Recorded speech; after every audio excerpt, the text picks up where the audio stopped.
We're live on tells this. Facebook. Yay! Friday Night Feels! I don't know if anyone else gets as excited as I do, but I totally do. Friday Night Feels. I couldn't tell that, Patrick. I'm so shy and demure. I don't know if you knew that, Jamie. I'm really like an introvert, like all the time. Okay. Did you totally just roll your eyes at me? I don't think so. Die with a lie. That was a lie. Two truths and a lie. I used to play that with my groups. They almost never got my lies. I was that good. This is a spirituality panel tonight, so we're already in dicey territory. Giddy up. The whole truth and lie stuff. So I would like to welcome everyone tonight to this episode of Friday Night Feels. I'm licensed mental health counselor Patrick Monette in Plattsburgh, New York, and I have three amazing wonderful therapists who are joining me tonight to talk about spirituality and to talk about what it's like for us as individuals and also as practitioners and how we deal with different life issues and our own experiences with spirituality. And I'm so excited that everyone's able to join us tonight. And the first guest is Dr. Jamie Marich. Welcome back. Thank you, Patrick. I'm so comfortable on Friday Night Feels. This is a great way to spend a Friday night. Good, and I'm so glad you're back with us. You and I began the show. Mm-hmm. We were the first show back in the beginning of this pandemic mess, right? In March, yep. March the 1st, 2020, the first day. Yeah. And yep, exactly. And thank you for joining us. And Dr. Kellie Kirksey, how are you tonight? I'm doing great. I'm happy to be in Friday Night Feels with you all. It's a perfect night for a get together. Awesome. And so thank you for having where are me. you located again? I'm originally from Cleveland, Ohio, and worked in Cleveland for a long time, but I live in Boardman, Ohio. Oh, okay. Right in Youngstown. Wow. Ohio's not too far from me. Ohio's the place to be. I didn't know. It can yes, be. It is. I mean, maybe I should relocate. I don't know, Jamie. We should talk about that. And but we all got a good, Ohio, New York pipeline going here. I'm loving this. And Mr. Michael Gargano, how are you tonight, sir? I'm well, thank you. And so when I was thinking about this show for Friday Night Feels, one of the components was really my own experiences. Is someone was asking me about my master's program, and they said, what was one of the things that you regret or you wish that could have been different? And one of the components that I took away was there was almost this effort to erase your identity in a way.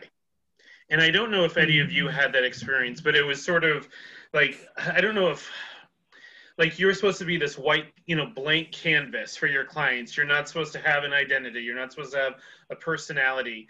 And in part of that, I think there was a big, even if it wasn't direct, that you weren't ever supposed to talk about spirituality or religion, that it was taboo, that the only place it was really appropriate was in 12-step meetings or with people who are in recovery. And I realized in my own practice that I had continued that belief. And not only did I think that it was holding me back, I felt that it was also possibly limiting the conversations I was having with my clients. And I just kind of wanted to see and start the conversation of what are your experiences, or how do you define spirituality? The big question, Patrick. Giddy up. Hey, this might not be the only Friday Night Feels we all get together. Yeah. Yeah, I would jump in and say that for me, spirituality is that driving life force energy of the all that keeps me moving forward. Mm-hmm. So spirituality is the fuel that moves me in all ways, and it moves everything for me. So I really like something I heard in my early days in 12-step, which is religion's for people who want to stay out of hell and spirituality is for people who've already been there. And it's a bit of a cheesy slogan saying, but I think there's a lot to it. I'm definitely not opposed to religion, because Right. I am a fusionist in a lot of my spiritual identity. And I was raised Catholic. I definitely am not a traditional Catholic by any means. And there's still a lot I draw from in my Catholic identity. There's a lot from every major religion I've studied that I think, hey, there's something here. But I get concerned when people get driven by dogma and lose this connection. And I think that's, for me, fundamentally what spirituality is about, is connection. Is what you're engaging in helping you connect to your fellow human beings? And is it helping you connect to source, whether you see that source as divine or that source being, who that is you really are? I love that. How about for you, Michael? So the theologian in me says that spirituality for me seems like it's a Judeo-Christian concept because it derives from the word spirit, which is, the sort of dualistic idea. But I think if you expand that to look at what gives life meaning or purpose, so whether that is being in nature or spending time in a mosque or a temple or having a conversation with a person, or even being, there's a lot of spirituality for me in the work I do as a clinician, helping someone to, sort of walk that journey with them to help them end the pain in their lives. So I think for me, spirituality has a broader concept than what I received as an undergraduate theology student or as a, in grad school, like you were talking about earlier, that it was this either or. You're either religious or you're spiritual or you're none of them. Right. Right. There's almost that. And that's what upsets me sometimes, is that rigidity. And being able to look at it, kind of like what you were saying, Kelly and Jamie, of just like, for me, it's about the opposite of rigidity. It's about freedom. And just like you, Jamie, is I was raised Catholic. And it was interesting, as you and I talked about, I think Michael and Kelly, were you both raised Catholic? Is that what Jamie was sharing? Yeah, Okay. I was. I'm reading at Mass on Sunday, actually. Oh, okay. Yeah. Awesome. Yay. And, it was interesting. As I was preparing for our conversation today, I was just sort of thinking of my experience. And I remember growing up, we were raised Catholic, and there was a lot of, inadvertently, there was a lot of fear. And I didn't realize that until I became older, which I think really damaged me a lot in a lot of different ways and I just had this conversation recently with someone, is that belief of eternal damnation really used to scare me. And, as I've gotten older, kind of like what you were saying, Jamie, is I've learned how to look back and see, how we run away and we try to put everything in that bad box, like, wow, I don't want to be Catholic, or I don't want to do this. Bad box, yes. And I don't know what happened. I mean, maybe it was some EMDR recently or something like that, but I remember all of a sudden I just had all these amazing memories from growing up of talking to priests and nuns and learning how to serve others, which I just loved. Yeah. And I would add to that and say that for me, growing up Catholic in inner city Cleveland, I lived in the house that was the former rectory. So it was up the hill from a church, from St. Timothy's Catholic Church. And the church became really my refuge in a very little bit dangerous, kind of edgy neighborhood. So the church really was this safe place. And even though it was a predominantly, I would say it was about 50-50 white and black Catholics, but the church would bring in other people. Like I remember this wonderful man from Ghana that would came and stayed at the church, and we would sit under the large crucifix and drum. So I had a different experience of the church. Was there some shading going on there? Yes. But was Catholic Youth Organization my refuge? Absolutely. Did I learn how to meditate in Catholic school? I absolutely did. I mean, Sister Mary Fidelis, she would put her little Cat Stevens on the record player, and she'd say, put your head down on your desk and just breathe. Just listen. And I found, for me, that was heaven. I was like, oh, I like this. And Kellie, yeah. Yeah. I was just picking up on, I'm so glad to hear you talk about the music, whether it's drumming or whether it's Cat Stevens, because something I should probably disclose about my spiritual background is I was actually raised a mutt. I had one parent who converted to evangelical Christianity and one Catholic parent. So I had plenty of held theology, you know, in my upbringing that EMDR has thankfully helped me to heal from. Yet the thing about my Catholic upbringing, my evangelical upbringing, and the work I've done in yoga and meditation circles is how bhakti, or this yoga of love and joy and devotion, is present when we do things like sing.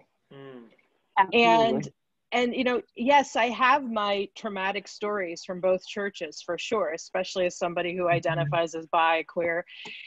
Yet the singing. And so Patrick, I was so happy to hear you say that you were able to kind of pick up on things that really did serve you and stood out as shimmering beauty, because it's never been all bad to me. Right. And it's interesting because I think a lot of people can get in this vein of like, oh, I was raised Catholic, or I'm a recovering Catholic. And if that's your journey and that's how you identify, beautiful. But I mean, I will still say I'm Catholic, but I'm in an open relationship with Jesus. I heard someone say once, which I think is a pretty fascinating way to put it, that fundamentally what my spiritual path is, this idea that we're all one. And I'm sure that'll come up more a little later as we talk.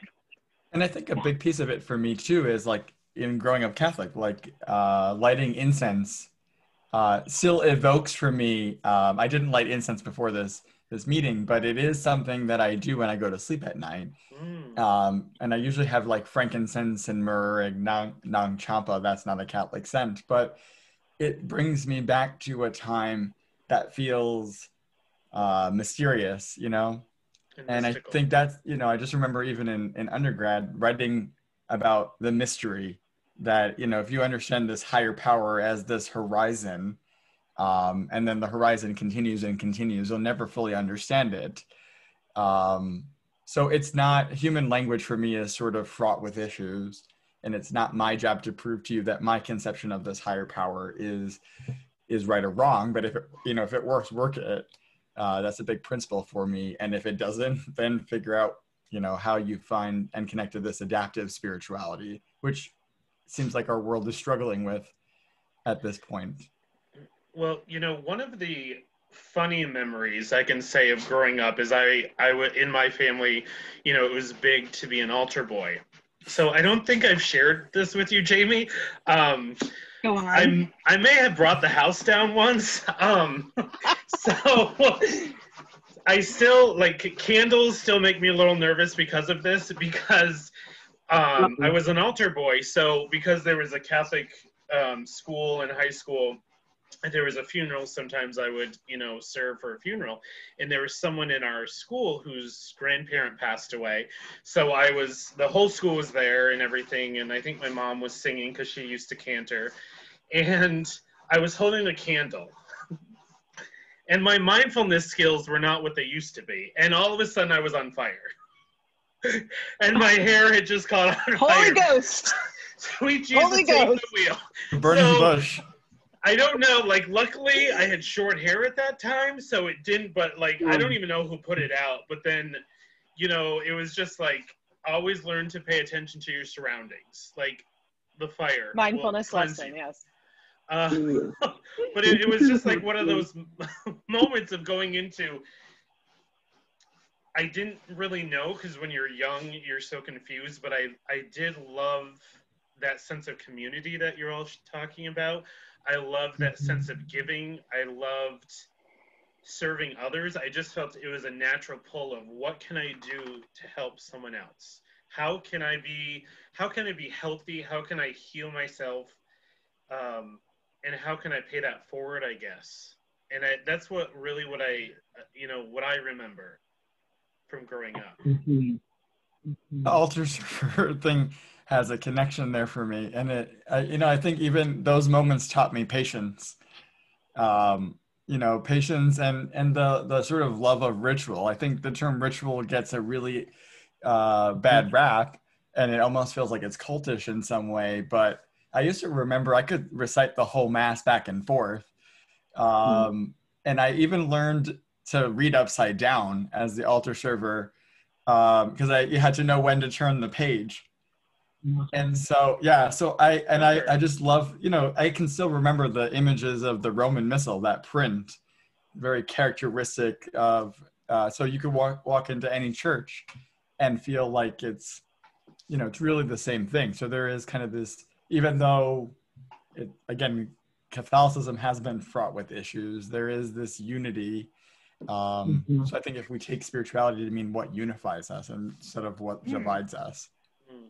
Yeah, and I agree with that sense of ritual. That's one of the things that I've loved about the Catholic Church, that rich tradition of reverence and ritual and going inside and meditation and some of the ecstatic mystics.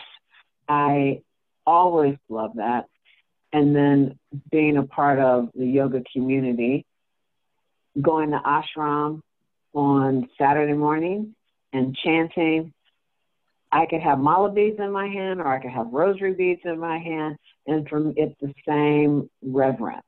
It's that same way of connecting with spirit, just through the doorway of a different tradition.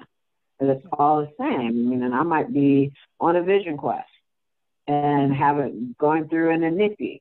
And it's the same thing, that Native American spirituality, the Catholicism, the Hindu practices. It all leads to the same thing. And when I find that clients have a sense of spirituality, regardless of what path it is, then their healing happens faster because they have an extra support, an extra anchoring. If it's a healthy relationship that they've had with that spirituality. And in graduate school, I was taught to always, in the intake interview, to ask about the spirituality. Do you have a religion or a spiritual path that you follow? And if so, how do you see us using that in therapy? I love that. So That's really beautiful. In terms of my graduate school experience, because I know, Patrick, you kind of led our conversation asking what it was like for all of us in grad school. So I went to a very conservative Catholic graduate school. Okay. Michael went to a Catholic graduate school too, but mine was a little more hardcore in terms of like. And the interesting thing is, I got an amazing education there, even though it was very, we're Catholics, we're teaching Catholic truth. And it was like, this doesn't feel what counseling really is about for me. So I think it can go to an insanely opposite way, where instead of no spirituality, you as the therapist are actually proselytizing, which doesn't make it therapy at all. It's evangelism, right? But what was interesting was when I got into the field, working in hospitals, working in agencies, I became known as the counselor who was okay going there with spirituality with people. It was like, if you had a trauma, go see Jamie. If you had a spirituality issue, go see Jamie. And John Michael Thornton, my friend, used to say, it's kind of like, you need some hairspray, go see Jamie. It was just like, that's what spirituality is like. And I think I don't know, maybe because I did grow up with such issues around religion, and I needed to embrace a truly authentic, recovery-based, holistic spirituality to heal. I've always been very comfortable going there with people. And, I do get concerned in the field, even in the more mainstream secular field, when I hear clinicians and supervisors say things like, well, we're not really trained to work with them on spirituality. They would need to go to a pastoral counselor for that. And if we believe in holistic counseling, right, if we believe that the person is a whole person, I think that's a real dangerous thing to share. Because I love what Kellie does and how Kellie was taught. You meet a person where they're at, and you express a willingness to bring in what their conceptualization of spirituality is. I like that question, Kellie. How do you see this helping the work we're going to do together? I've seen that question surprisingly come in more with my couple work than anything. Is when they're struggling, when they're going through a different, a difficult piece of, is there a belief system, and often that turns into a really beautiful discussion for resourcing to help the couple kind of brace themselves for the storm that they're in as a relationship. And I think a big piece of spirituality that I've had to walk in my life is not co-opting other people's spiritual traditions. I did leave Catholicism for a while. Around the time of graduate school, I thought I was an atheist for a while, and then I called myself a pastafarian in a sort of defiant episode, and I joined the Baha'i faith for a while. I called myself a Buddhist, and I would consider myself to be that at times. But I think a big piece is if you're going to have symbols in your office or symbols in your house, whether that's Ganesh or Shiva, it's important, to understand what those objects symbolize, and not to say, well, this is pretty and this works. And I think that's another piece that the profession doesn't train us in, is that cultural and religious sensitivity and spiritual sensitivity of, what symbols are in our offices and how might they be conveyed to people, and the baggage that we might come in with as people who have been wounded by spiritual leaders or communities, or even just wounded because maybe our conception of this higher power has abandoned us. That was a big part of my story and figuring that out. So I think the openness, honesty, and willingness that recovery has taught me is a big piece of walking that journey with someone. Can I open myself to what my journey is and kind of not transfer that to someone else? I love that. And going back to maybe a little bit of my stories, when you were saying you left the Catholic Church, is I kind of went in many different paths. And there was one moment in my life, and I'm sure we can all relate to difficult times, where I had really just tried to not believe in anything because I felt like that will be the rebel and you won't do this. No one's going to have power over me. And then I used the term God for myself. I remember I had this conversation with myself where I said, well, if we're taught that parents are supposed to be unconditionally loving and God is supposed to be unconditionally loving, that means God can handle my anger. And I was angry. And all of a sudden, I let that anger out. I just had that conversation, and I let myself feel it. And then I just started crying. Oh. Because it was just, when someone says to me, well, why do you believe? How do you know? I said, I don't know what's out there. But in this world that's so harsh, this helps me find peace. My experience of believing that there is unconditional love and there's someone who's going to tolerate all of my warts and everything, and support me and let me be angry and grow through that anger. Patrick, I have two thoughts on what you said. One is more professional, one is more personal. So I'll get the professional one out of the way first. Okay. So in treating spiritual abuse and spiritual trauma, one thing I have found is that it is rarely sufficient to just abandon all belief. Right. And a lot of people feel they have to do that for a time. Mm-hmm. But usually the people who are most vulnerable to spiritual wounding are those who have a real natural propensity to be spiritual, to connect. And so recovery becomes more about finding something that is nourishing for you as opposed to cutting it all off. Right. Personally, I relate so hardcore to what you said about the anger piece, because one of my big issues I've had to heal, and in a lot of ways I'm still healing from, is the good girl theology, that you have to be good and act a certain way in order to be in God's grace. That was why a lot of years I thought you had to be pro-life and vote for pro-life candidates in order to truly be a Christian. And a lot of that rhetoric is still going on right now. I thought I had to, if I wasn't fully giving my will and my life over to the care of God, and as much as the 12-step path has helped me, some of that has fed into my good girl, or even in hanging out at ashrams and yoga schools, it's, oh, I'm a bad yogi because I can't practice surrender. So I've had to deal with a lot of this good girl theology. And as a result, for a lot of years, I didn't let myself show anger to God or express my anger to God, because a good Christian, a good yogi, will trust. And there was something wrong with me for not trusting. And then one day it dawned on me. It was nothing less than divine revelation. If I believe that my higher power knows all and sees all, then my higher power knows I'm pissed at him, them, she. So why not just be honest? And I engaged in this vicious dance practice that night, and pounding and writing. And it was the most authentic expression of me I ever had before my creator. And in that moment, it just struck me that spirituality is authenticity for me. Being able to just stand as I am before the God of my understanding, and know that honesty will be honored. Yeah. I love that. Yeah. And it saddened me that I never been taught that, because I was very similar to you, Jamie. I never taught, it was that respect, respect your elder, your parents and all that jazz. But in the therapy world, learning, if we don't get the anger out, it's going to destroy us. It's going to be poisonous to us.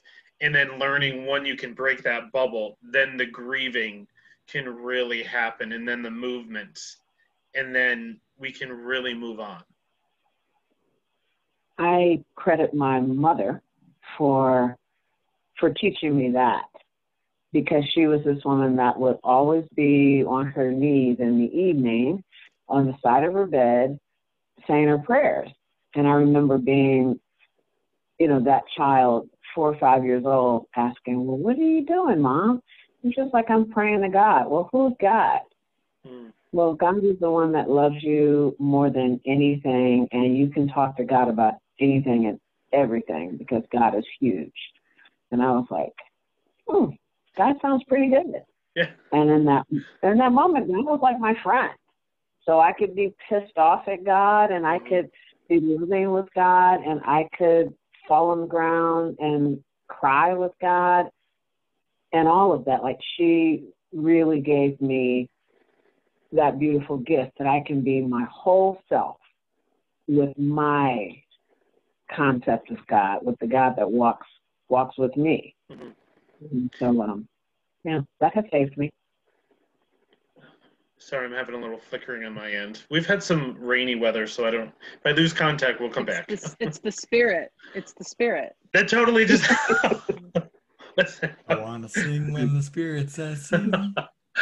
Well, yeah, and it's the, two other things that are coming to my mind too is, I don't know how to, when you fall into not good spirituality, I think is an issue. I think, or when you fall into people, that trauma of people who are abusive and different things like that. But I think we can get into that in a minute, because we could really talk about that all night. Oh yeah. Giddy up. But I just do want to say, people are so thankful of what you're all sharing. We do have someone saying hello from Chile. So, saludos a Chile. Hola. Gracias por escuchar. Saludos. And people are saying, they appreciate what everyone is saying and sharing their experiences, and just sharing, thinking what people are different of their different experiences. What are your experiences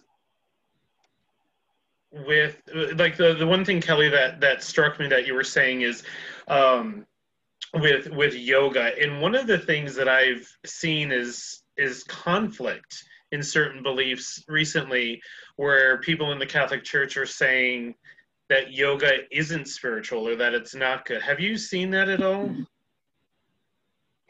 And I don't know if I just opened a can of worms, so you can mute me at any time. Kellie, you go first. Kellie and Michael, you go first, because I could go off. Insert warning here. Oh, God. Friday Night Feels After Dark. Giddy up. So I'll just say that for me, I've been fortunate enough to have a yoga teacher for the past 30 years that's really, really clear that yoga is not a religion. It's a lifestyle. And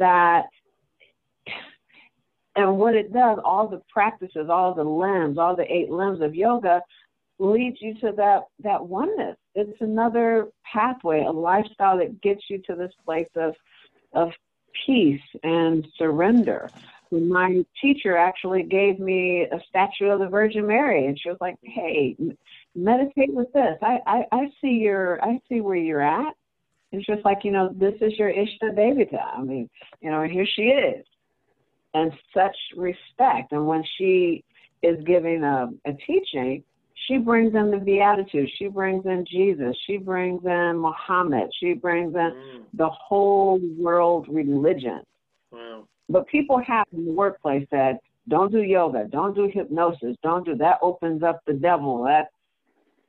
And I put that in a box and put that on the shoes and close the door and do my thing. Hot mess. Yeah. Not today, Satan. Not today. Let Michael go next. Yeah, Michael, you had a book. Like, you really bring it to this. Like, well. So I was actually, it was on the top of my refrigerator. But the Yoga Sutras by Patanjali, and it's actually, you can read it as it is, or you can read it from whatever spiritual perspective that you're in, right? That yoga is the way to connect you to the divine. So I think a big piece for me of spirituality, and even in this conversation, is we're all different people, different backgrounds, different ethnicities, different ages. So it's being able to contextualize, where am I in my place, power, privilege, experiences, and can I hear you out? Can I say, no, I don't agree with you? I have some great friends from undergrad who have, I have a friend that calls himself a stoic, and I don't think that he necessarily is, but if that's your spiritual path and it's adaptive in some way, it's giving you purpose and meaning, and you can kind of make sense of the world through that lens, then that's not an issue. But it's when one religious or spiritual tradition claims that another one doesn't have the right to expression, which is essentially also what happened to natives in this country, indigenous peoples, that, so there's a political piece to this, I guess is what I'm saying. And it's important, if we're going to talk about spirituality, to understand the socio-political and even economic pieces to suppress and oppress people. My rant's over. Thank you. Oh, I love it. And you have visual aids. You're the best teacher ever. I love it. It's visual. So now for my rant. Love it. Because growing up in my hybrid Christian conservative rearing, of course I heard this, that yoga, Eastern meditation, it was of the devil, but it was part of that subtext that anything that wasn't the textbook Christian Catholic Jesus died for your sins theology was somehow shady, right? And that was a barrier I had to practicing yoga for a lot of years. Even after I knew I was going to be walking a more liberal Christian path, it was, I don't want yoga to open me up. And the reality is, any spiritual path can open you up to something. Isn't that the point? And I think there's a lot of this bias, a lot of this hatred. And personally, Patrick, I have no patience anymore at this age for people who believe their way is the way. And I've grown up with a lot of Christians who believe that. I know there are people in a lot of other faiths and a lot of other spiritual practices that believe that too. And I'm really of this belief that all spiritual paths meet in the middle. So to this question, is yoga a religion? The best answer I ever got to that is yoga predates religion. It really does.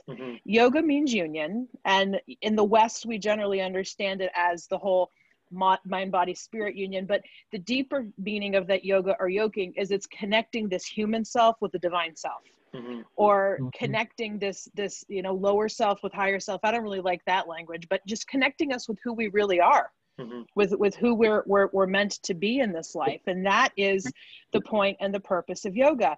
And I was so glad to hear Kellie talk about her teachers cite the Beatitudes and honor the Blessed Virgin Mary, because so many gurus I've studied with, whether directly or who have read, have massive respect for Jesus and Christian traditions.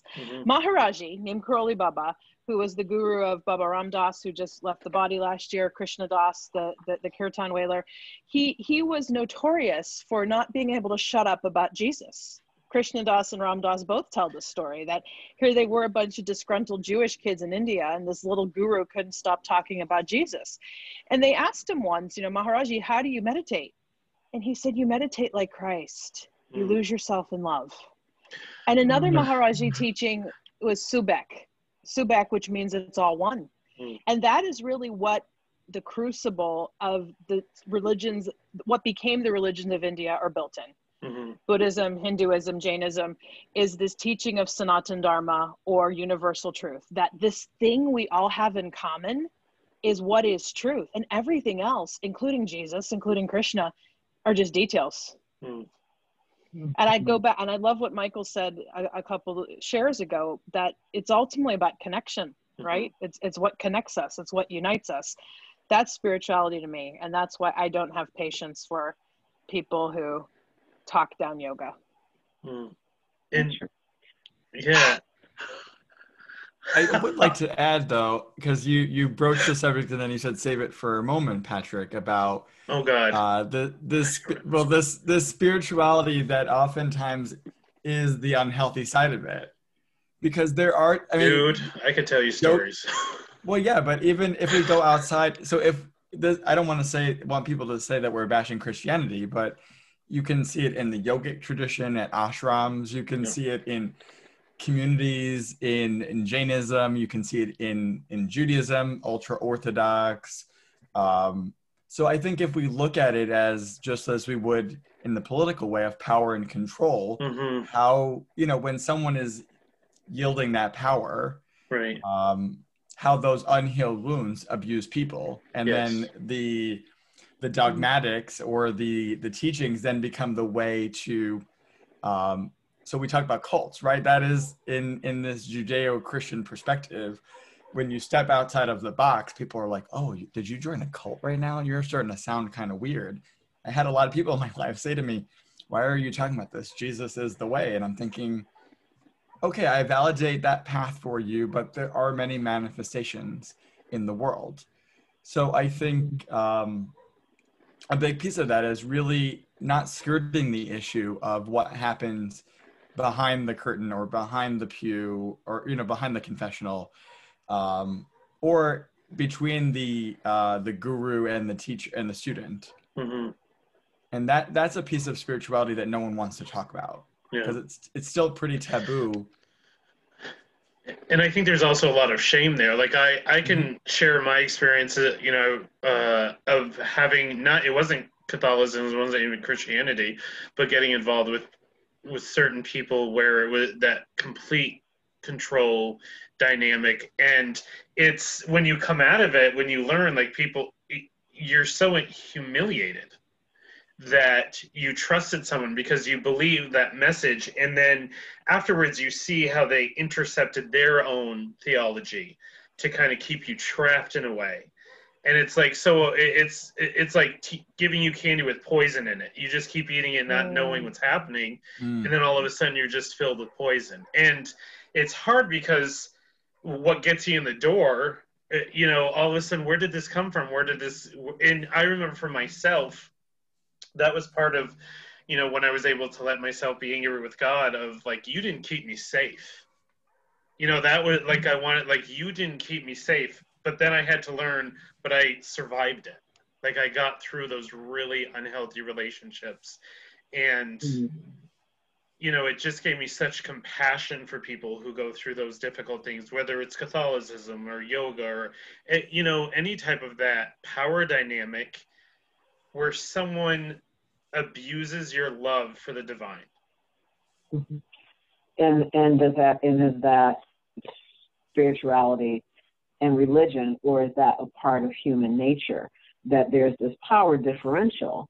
And some people will certainly abuse that power, and that has nothing to do with purely religion and spirituality, but it happens in those areas, and the light is really shined on that. Because it's difficult to be Catholic now with all of the abuse of the priest, abusing people. It's difficult because you see that abuse of power in such a huge way, and how the church really did cover it up for years and years and years and years. And then you even look at the institution of slavery and how Christianity really seeded slavery, that they used the doctrine of Christianity to say that this is okay and that we're doing these Africans a favor to enslave them. Mm-hmm. So there's been so many distortions. Mm-hmm. But I think when we really look at spirituality and the fact that it's about oneness and community, and can drop away some of those confines of these boxed religions, then we can land at a healthier place. And I think too, if I can interject that, even as trauma therapists, if we take the adaptive information processing model and look at the messages that we've received from leaders and people that have used that power differential, to bring that into the conversation as we're going through EMDR processing or trauma therapy, to say, how do I restore myself to sanity? In a way of, I think we're all on this journey of searching for this deeper meaning and purpose. There's this existential truth that everybody wants to know. Why am I here? Why does meaning and pain and suffering happen?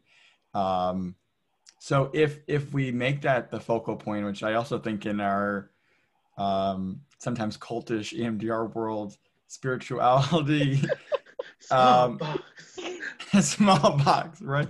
That sometimes that conversation about spirituality gets thrown out, because of the way information is maladaptively stored. I think in some of our colleagues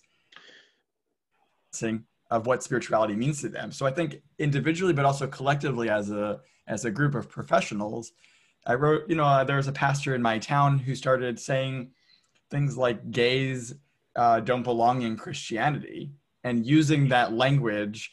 And I wrote the statement of like, this is spiritual abuse. This is not okay. It is not okay to say, and this person was a former cop turned pastor. So to really say, like, that's power and control, that these individuals aren't doing harm in the moment, that this is transgenerational trauma. I think is the point Kellie was making as well. Mm-hmm. And we have to address it now. You can't turn that blind eye as human beings on this journey. Mm-hmm. And I think what we're also looking to is that sense of community and connection, not only just to the divine, however we look at that, but also to each other. Like, like you were saying, Kellie, I could just imagine, like, when you go to church on Sunday, like, it's just that, I could just feel the love, like, it's just, and just that, when I was going through my, different challenges and whatnot, and I remember one person in my life, and I just remember she walked her talk. She worked on her stuff. She didn't judge others. She did whatever she could do. And I remember her laughter. And it was joy. And I remember her saying that wasn't, I didn't put her on a pedestal, but it was just like, that was kind of the lighthouse of, I know I can get there. She, she was just that inspiration of, I just had to walk my talk. I just had to be genuine to myself. Amen. That's it. And I think it just, it opens up of how to face our own fears. Yeah. Right. But that sense of connection, of community. I remember going to different services. I was in grad school, and one of our assignments is we had to go to a service of a religion or a spiritual path that was different than what we grew up in. And I had never been to a synagogue, and I always wanted to go, and I went, and it was one of those beautiful experiences. It was so awesome because the rabbi was amazing. She showed me the Torah, she explained it to me, like they broke bread. It was like they just welcomed me in just for that one night, and it was just, I thought, this is what spirituality is to me. It's that love, it's that community, it's that joy. And when I'm not feeling that, that's how I know I'm not in a good place. Yeah. Amen. Alignment, yeah. Connection. Whew. Wow. Yeah. So that's what the church means, community. It's not the building. Right. It's not the building. It's the people. It's that sense of community that we're woven together, that we can be woven together, and that we're for each other. I mean, I've missed going to church. I mean, I completely feel this longing, and I'm almost afraid to go back to the actual building and see the people, because I'm going to want to hug everybody, and I know I cannot hug them. So they've been sending me this protocol all week, like, okay, you're reading, and so this is what you need to do, and your mask this, but I just want to see the people. I just want to see their eyes again, and feel that sense of community that I do feel, even when I'm not in their presence. Yeah. Because that's family. And Kellie, thank you. Go ahead, Michael. No, you go. So I like resources, and I want to plug two documentaries that I think they're on opposite ends of the spectrum, and I'll talk about both of them separately. So the first one is a movie called it's a documentary called Around the World in 80 Faiths, and it's an Anglican priest who travels around the world, and he is exploring, are there truths to these different spiritual paths? So he's in one moment he's in a Wiccan circle, coven, and at another point he's in some remote village studying this tribal tradition, and he's really challenging that. He's recognizing this is strange for me as an Anglican priest, because this is the dogmatism I was given.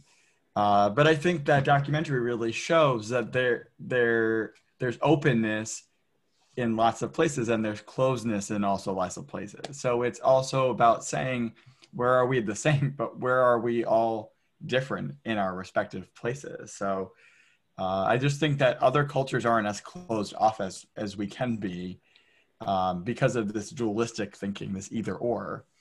And the second documentary is this movie Kumare, which, I mean, it's just it's beautifully done. It's a guy named Vikram Gandhi. He's a man of Indian descent, and he is wrestling with the question, he grew up as a Hindu, and does my faith mean anything? He's like, I don't feel any connection. I see my grandmother doing these rituals. So he mimics her voice, calls himself a guru, goes to live in India for 2 years, and comes back to the States and convinces people that he is an authentic Indian guru of this lineage that he created. And so he tests the theory, right? And so long story short, he ends up in Arizona, a place you wouldn't think of, and convinces people. He gets a following of like 20 or 30 people, and he teaches them this yogic tradition that he made up. So at the end, though, he's telling them the whole point, that he is fake, that the truth is inside you. You don't really need me. And then he shaves off his beard, comes back and says, this is the Kumari teaching, that you really have done this for yourself. I am the mirror, I'm fake. And he's hated. Spoiler alert, sorry for America and the rest of the world. Jeez, Michael, now I don't need to see it. But you do, though. And I think it has implications for what we do as both therapists and also walkers on the journey of, what am I connecting to? That anyone can call themselves a teacher. Mm-hmm. Some are better than others, and some are worse than others. So it's really about stepping back and saying, there is no real definition of a cult. Well, there is, but I'm saying, you have to really look at, is it radically changing my personality, or is it giving me the tools that I need to step into this more authentic version of myself? Mm-hmm. Mm-hmm. And what I was going to say, and yes, watch Kumare. It's amazing. Patrick, we'll watch it together because we're hanging out soon in a few days. I love Kellie's insight that the people, that the church is in the people, church is in the hearts of the people. I think if there's anything that grates me, whether it be in Christianity and any of the major faith traditions and a lot of the yoga ashram contexts I hang out in, is this, we can get so caught up in the whole, hey, we're all one, it's non-dualistic, that we miss the individual experiences of people in front of us. And how, as I've shared several times or alluded to several times tonight, the doorway to divinity is through humanity, through being authentic and vulnerable, and through meeting people in their woundedness and their brokenness. And it pisses me off when I see spiritual teachers dismiss that. And I see it happen across the board in so many different traditions and practices. Many of you know I teach a course on spiritual abuse, and that is an aspect that I really cover. If you're dismissing people's trauma and wounding and their story in the name of doctrine, even if that doctrine feels well-intentioned, it's a miss. And I'm really glad we've gotten into this idea tonight that spiritual practice, spirituality, I mean, I don't think spirituality is a bad thing inherently, because it's who we are. It's this need, this nourishment, this drive, desire we have to connect. But spiritual practice, spiritual community, spiritual thinking can be adaptive, maladaptive, and maybe it fluctuates in different contexts. And I think as clinicians, we do have to be aware of concepts like spiritual abuse, spiritual bypass. And for those not familiar with the term, spiritual bypass is kind of always going to the religious teaching or the faith teaching instead of doing the hard emotional work underneath. And people who are religious do it just as much as 12-steppers do it. When they say things like, oh, let go, let God, everything's in control. It's really going to be okay. All right. If Jesus, take the wheel. If that helps you get through, more power to you. But if you're recognizing that it's superficial, you're just band-aiding the wound, and you're not using that connection with divine to help you heal your heart, it's inevitably going to be lacking. Yeah. And I can say, as a person being the recipient of a spiritual bypass, it's infuriating, because what they're saying, I remember, if I process something and if it's seen as a negative thing, kind of like that, the stereotypes of what a spiritual person's supposed to look like. And, how many times I'm judged because I don't fit into what they think is a spiritual person. I had to heal a lot of my own damage from someone who tried to teach me, never be afraid, no fear. If you're afraid, that means something's bad. And I remember having to work through that and getting pissed of like, hey, I'm afraid and that's okay. Yeah. That's right. And then I can heal from that. And just giving someone the dignity of their reactions. Oh, say that again, Patrick. That was good. Giving someone the dignity of their reaction. We need to make a t-shirt with that. I know people. We can make it happen. We can make it. Yeah, it's in the midst of what we're going through now, the corona pandemic, the racial pandemic, I'll say. It's been really interesting that there have been people in my community that I've practiced yoga with, and maybe that I go to, not so much that I go to church with, but most of the people that I've practiced yoga with, that we haven't had a lot of the conversations about what's happening socially. And that has been a little bit frustrating for me, because I see it as something that we need to talk about in those spaces, and that it's critical if we're going to unwind those systems that are oppressive and that have been for 401 years. So I see that spiritual bypassing, and even people saying, I had one incident where there was a blackout day where Black people were encouraged to not spend any money, and just to show the power, that the economic power base that we have. And I put a post on Facebook about that, and the backlash that I got: you are racist, Kellie, how dare you do this? You're taking food out of people's mouths. And it was incredible. And I just kind of backed my energy out of it and let people have this whole discourse on my Facebook page. And it went on for about 3 days that people were really angry and people were saying, don't you be on this forum saying this? And it was incredible. And finally one woman said, maybe you should review the yamas and niyamas. Maybe you need to go back to the beginning, to a foundation. Wait, they said that to you? Yeah. No, that's what they said to this other person that was the yoga practitioner. Okay. Like, review that. But for me, I just decided I'm going to withdraw my energy from that. I don't need to be in that discourse. I don't have to prove any points here. But we get to pause and examine, you know, what the foundational beliefs are that we're walking around with, and how we're standing up for community, which is all of society is our community. Yeah. If we embrace oneness. Yeah. And I know we're running to the close of our time, just as we're talking about this part of it and bypassing. As people of faith, spiritual people, however you're identifying, I think there's a mighty choice we're all faced with now, is if you're going to continue to use your spirituality in this kind of toxic positivity vein to stay asleep, to say, like I mentioned, we can take that, oh, we're all one thing a little too far.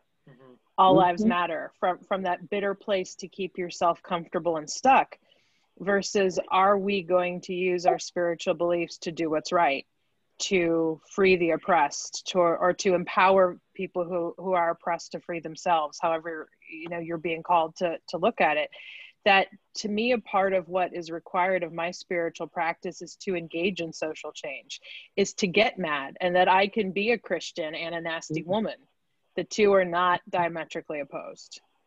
And I would like to say too that as a parent, I feel like it's my job to instruct my own children about these dynamics and to help not instruct them. You know, my parents gave me a faith and said, we're Catholic, this is what they do, what we do, we don't do anything else. But to say, you have the right to explore, you know, and this is why the world is angry. And, you know, this is the wrong, if we want kids to model appropriate and adaptive spirituality, we've got to model it for them. And I think a big piece of that too, I mean, at least in the American context, I know we have some viewers from an international place, is the separation of church and state isn't necessarily true in this country. That we, in God we trust, is a very specific belief system. So when you try to teach meditation or mindfulness in school and this is the devil's work, you know, that's frustrating for me, because you know, you can have both, and they don't have to be mutually exclusive. And I think other places around the world have modeled for us, even in places that some in this country would think, you know, in Muslim countries, there's more tolerance there than the land of the free and home of the brave. So I think, you know, to end the cycle of intergenerational trauma, it's important for us to show that there is racism, there is intolerance in the world, and it's incumbent upon myself as parents, but us as even as clinicians, to challenge people when that spiritual practice is being used to perpetuate systemic things. Because if we don't, you know, Dietrich Bonhoeffer said, those who stand silent in the face of evil are complicit in it. And that he was a Lutheran theologian during Nazi Germany. And, you know, that's a message that still is true. Silence is violence. Silence is I remember at the local university, they used to do a peer advocate program, like a training program. And one of the pieces were, if you're a bystander and you're allowing something to happen, you're just as involved as the perpetrator. And it was, you know, it really challenged that old school mentality of, well, it wasn't me, but you know, we have to be there and support each other. And I think, you know, even going back to the clinical world, when we're talking about spiritual trauma or any other type of trauma and abuse, helping clients, going back to what Kellie shared at the beginning of, you know, bringing it back to, what do you want your spirituality to be? Mm-hmm. What do you, yes, you've had these abusive experiences and these traumas, but let me help you create your divinity. Right, a new narrative. Yeah, that freedom. Yeah. So I'm heartbroken that we're out of time for tonight. So I do hope, Kellie, Michael, and Jamie, you can come back and we can continue this amazing discussion. It's been an honor and a privilege having you all here tonight. And Thank you for having us. You three are three of my favorite people on the planet. So this was amazing to hang out with you all in this forum. May we all embrace the nasty people inside of us. And may the force be with us and be safe in the crazy world. And thank you to everyone who watched us. And everyone stay safe and have a wonderful weekend. Good night, everyone. Thank Bye. Bye. you. Bye.